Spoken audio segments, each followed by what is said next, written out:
Good morning, everyone, and welcome to our expert talk. This time we are speaking with Marlot Kiveron.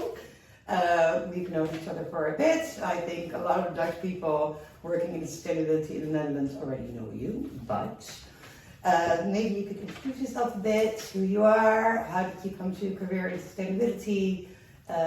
You are the author of a beautiful book, so we'll get into that after.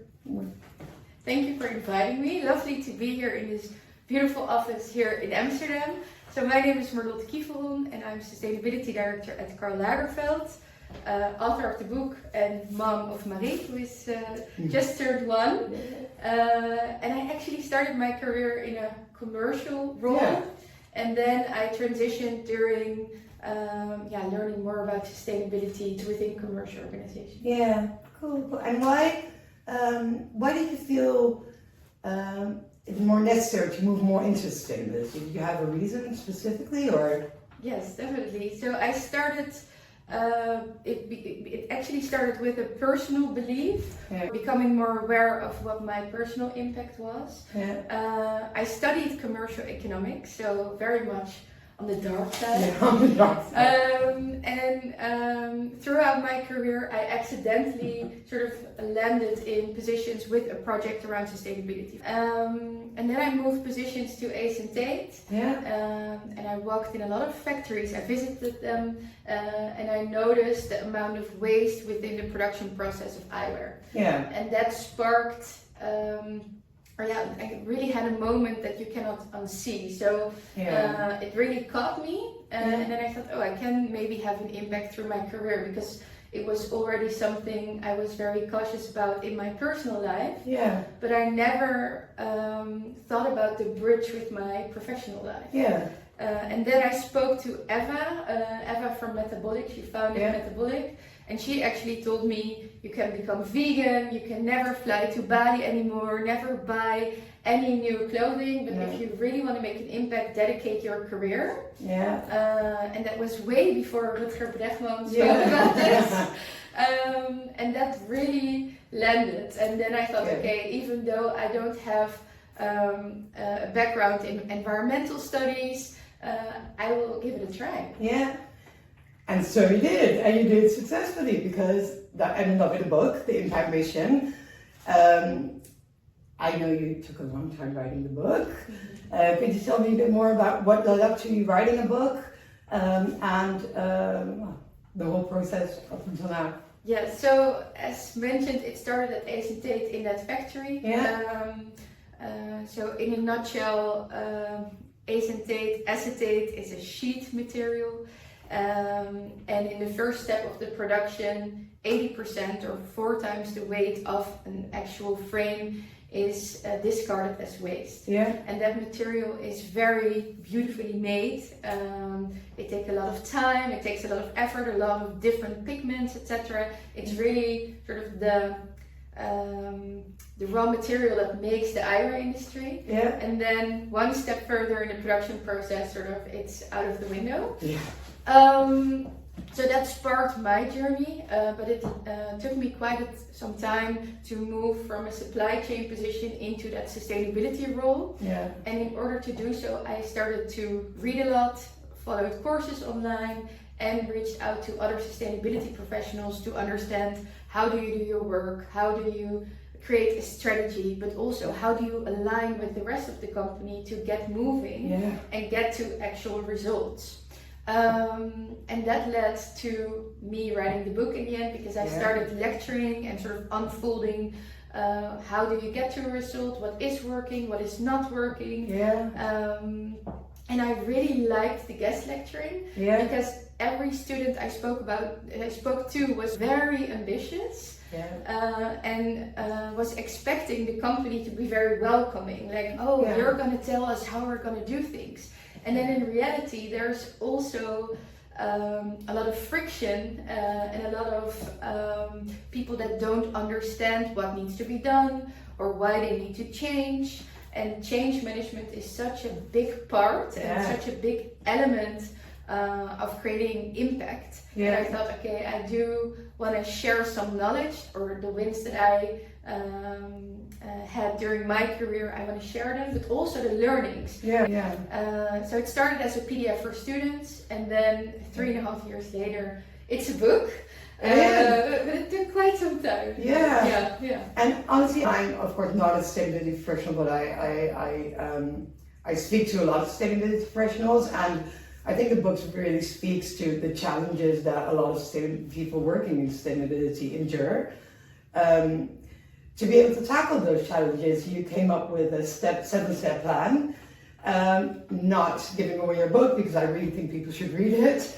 Could you walk us a bit through those steps and why you think they're important? Yes, of course. So I have it with me to sort of give you the right overview, and we will also show the impact mission model here on the screen for you to see this too. But it's 7 steps, and it's not one step after the other necessarily, but more like a cycle. So you go through the steps every time, and then you mature over time. So it's basically a stair, right?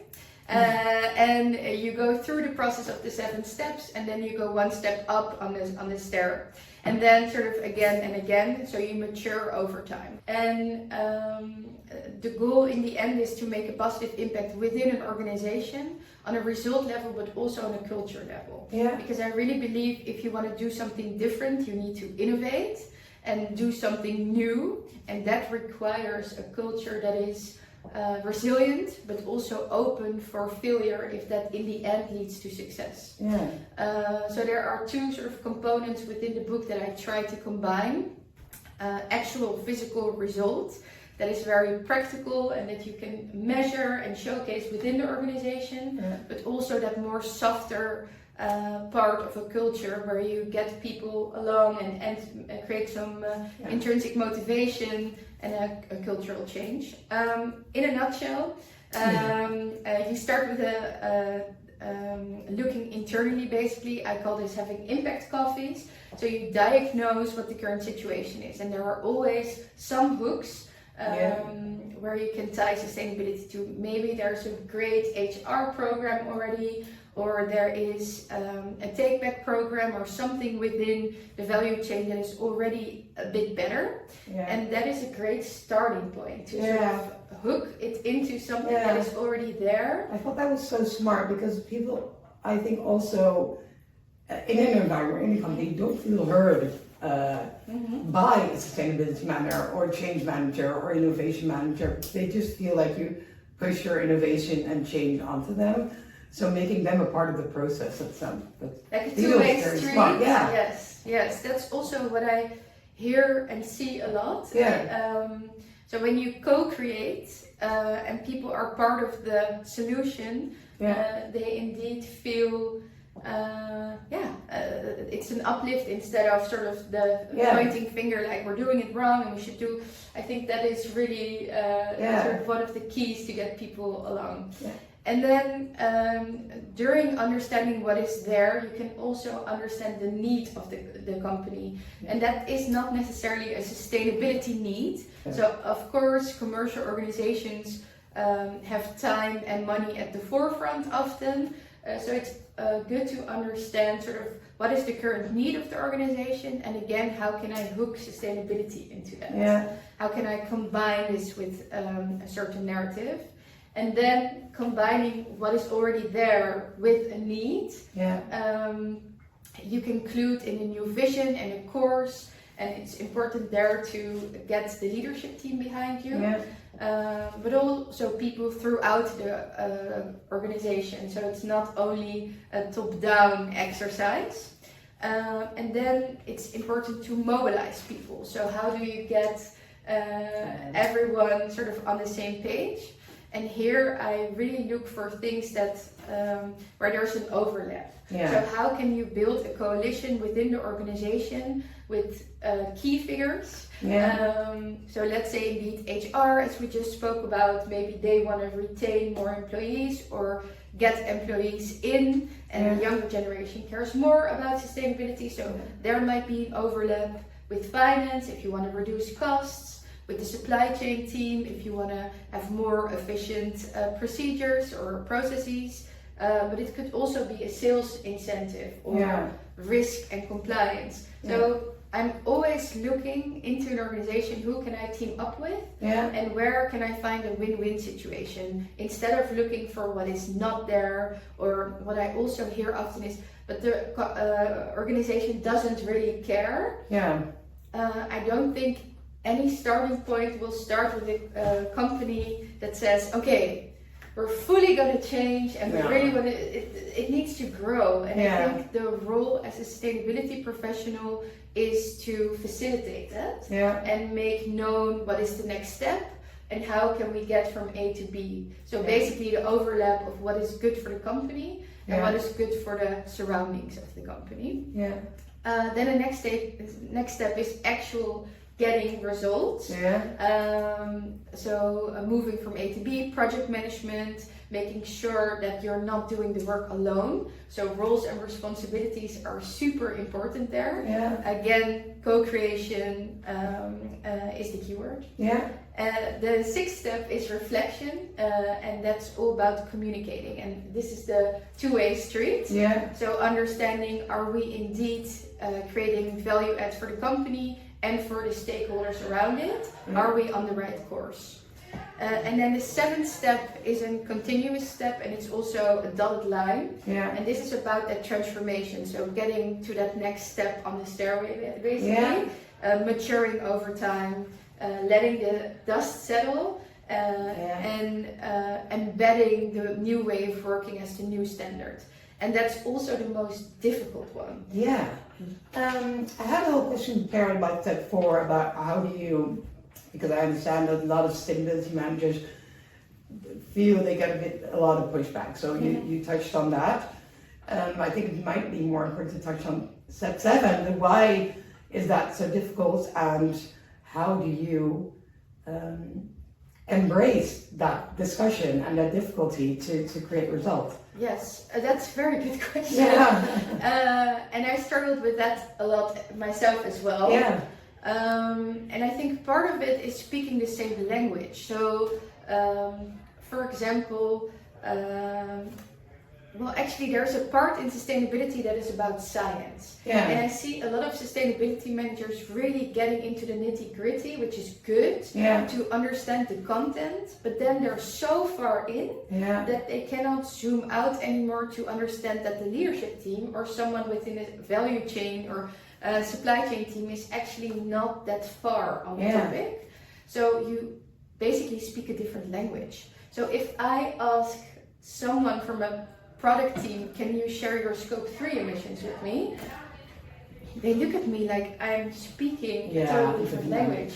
And then if I sort of narrow it down to what it actually entails, it's still very difficult. But I need to find a hook first. If I tell them, look, carbon accounting is the same as financial accounting in a way. If we understand the heat map of our impact, that often goes hand in hand with cost reductions and more efficiency. So if you can share this, that's always good work. If you can share this data with me, I can understand how we can lower our carbon emissions, and that goes hand in hand with cost reduction. So let's team up, because I think we both have the same KPI. It's just formulated in a different metric, but it's actually the same.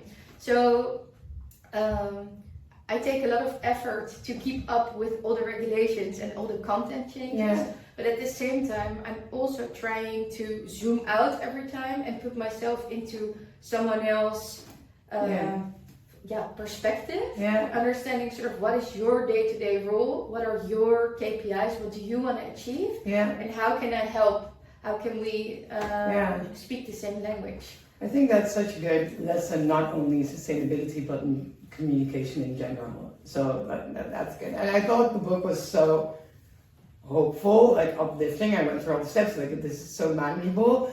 And then I came across the sentence, and I thought, oh God, that also sounds tiring, and also a bit like, okay, I've done one step, and I prepared that. So the sentence is, focusing on innovation around a few material topics does not mean you can ignore other important issues.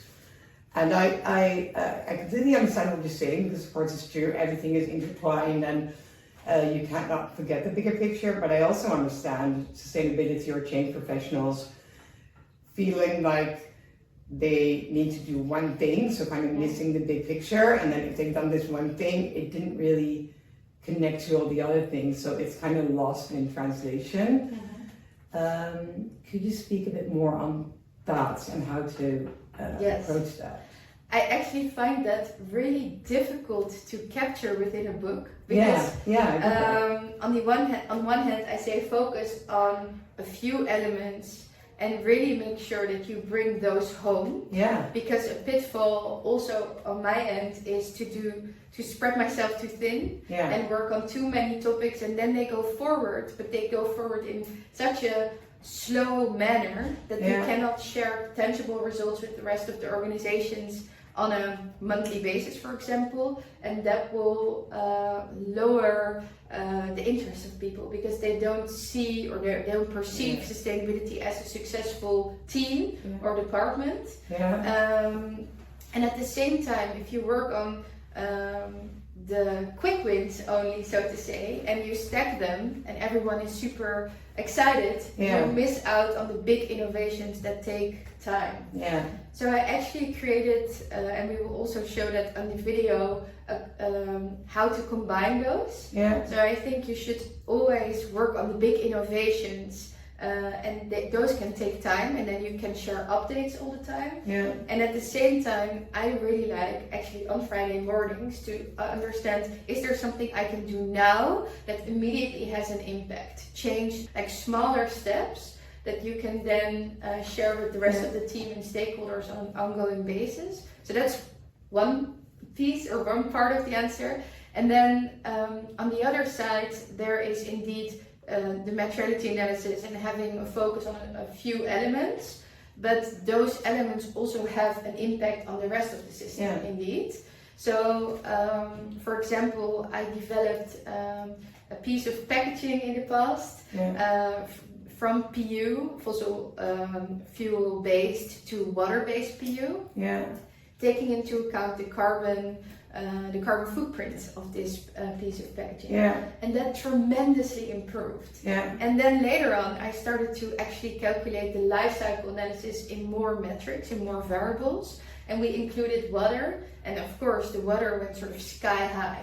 And because we moved away from only carbon targets to more various targets to actually understand the impact, we moved away from this packaging material because it really jeopardized our water goals. And this is what I mean with don't lose other metrics out of sight. We tend to focus on carbon because it's measurable, we understand it, and then lose out of sight, for example, biodiversity or water, or but in the end it does have an impact. So that doesn't mean stay where you are and don't move because it has to be perfect. It just means take a step forward. That could also be the wrong step forward, but stay critical and keep reflecting. And every now and then, I personally like to do this on a quarterly basis to not be stuck or paralyzed by everything needs to be perfect. I review what I did in the past as well to understand, does this still make sense, or do we have new insights that that we actually have to go back and change the course on achievements of the past, so to say. I thought that was super interesting. You also gave a good example of a lot of people plant trees, but if you only plant the same tree for an acre, that you kill or you don't kill biodiversity. Of course, there's more CO2, but I thought that was a very compelling example. And also something that seemed fun in the very beginning. Seemed good, And then there was more information provided by specialists, etc., and more known about these monoculture forests. So then it's good to sort of go back and say, okay, we planted this forest and it's great, but we're not going to leave it as is. We're actually resiliently will intervene and plant other species and plants to improve the forest, for example. I thought that was such a good example. And you started the book, I think we spoke 2.5 years ago for the first time. You told me about the book, and tremendous things have happened in the world today, like on a geopolitical field, on a sustainability field, I think on a research field. Now looking back at all the changes now and looking at the sustainability developments in the world, how do you feel that impacted maybe the information in your book? Would you change something now, or is it something you would add specifically? Or the book kept changing over time because things were changing very fast and still are. And I also took some elements out to make it more sustainable and less sort of time sensitive. And I'm also moving forward with interviews, actually similar to you, to dive deeper and understand the current context. So that is, I don't think that will ever be done because our surroundings are quickly changing. And I also think that's a lot about language. We just spoke about this during the coffee. Sustainability, people seem tired of the word sustainability, and if we speak about regenerative or impact, or there are a lot of other words that do spark sort of energy still. So I think we should evolve with that sort of trend in terms of language. I think in the end, for me, it's about creating a structural positive impact through commercial organizations. So that is, again, a definition, but what I mean with that is that you have the bigger picture insight when you work within a commercial organization. So it's not only about what is good for the organization, but also the surroundings, and especially where that overlap lies. What I do is sometimes I rephrase sustainability. So the same goes for circular business models now. I don't see the term circular business models combined with an actual organization anymore. They just speak about a product as a service and the benefits for the customer, for example. But they actually frame away from the pain and more towards the benefits. And I think that is also what I'm trying to do, showcase for organizations and for people. If you won't move, sort of this is what the picture will look like. But if you do move, there's also a big benefit in terms of ABC. So you don't always have to use the word sustainability to actually progress towards a better future. That's a good one, and I think that's a good one. Looking at, to wrap up a bit, of course, read the book. It's really good. Even if you're a change or innovation manager, I honestly think this is super helpful. If there's one thing you could give a tip or a takeaway you could give other ESG or sustainability managers, what would that be? Create a business case. So always prepare a business case from all the angles you can think of. And communicate. It's also in the book with the pyramid principle. So the conclusion first. People don't have the time to understand your narrative or to connect the dots. In the past, I thought I want people to connect the dots themselves and put the pieces in front of them. There's no time for people to connect the dots. So ensure you have a business case for all your coalition partners to show that win-win. And in the end, there is sort of this mother of the business case, but there are a lot of other business cases sort of lying around it to have those overlaps with the different internal departments or external players. And keep that constantly in mind, like what's in it for them, what's in it for your internal stakeholder to move from A to B. And we spoke at the beginning of the year, and we both noticed that a lot of sustainability managers and ESG managers were a bit maybe down, or the trust in it's going to be okay, and we're going to take it all to the end was a bit lower because of all the geopolitical and everything. How would you try to pep them up? Like, what's and maybe on a day-to-day basis, or things they can do to just feel more energetic?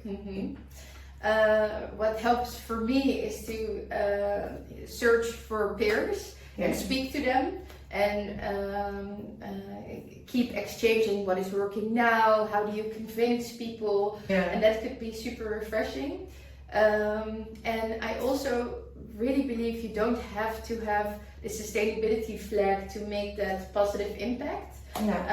So you can also sail under another flag, and keep understanding sort of the current narrative, because if the economics of a company are not as good as they were because of the changing environment, and of course there's no interest for a big innovation that costs enormous amounts of money, but then sort of focus on cost reductions. Or if you read any risk report at the moment, it's full of environmental risks, where it used to be financial risks. So use that in your advantage. Then pick the risk manager as a coalition partner, or the finance team, where in the past it might be sales or marketing. So I always like to think of, okay, the current situation does not allow me to do this, but there is also in every situation another element that will unfold. So then maybe it's not your budget, but it's actually the risk management team budget that will allow you to report or make certain steps in order to cover those risks or lower costs for the company. That's good message. We always wrap up with what you'd like to say to our community. We've got a community of mostly women in ESG and internationally. You touched on so many things already. Is there one thing you would like to? So one of my personal missions is for people to keep working within commercial organizations to drive this change. And I think indeed, as we were sitting around the corner with a coffee, we discussed how many people actually move out of commercial companies now and move into consulting or a different type of business. And I really believe that we're still needed within the company. So even though it can be tough sometimes, try to meet with peers, look at what is feasible, and stay resilient, because you're needed. So that's what I like to close up with. Well, thank you so much. And for everyone, the book isn't out in English yet. I'm so sorry. But when it will be, because I'm sure it will be, I will put a link out. We will put a link out on the website or on the LinkedIn page. And for all the Dutchies out there who haven't bought the book yet, you can buy the book anywhere. I think you know where. And I was really happy to talk to you. Thank you for your time. Thank you.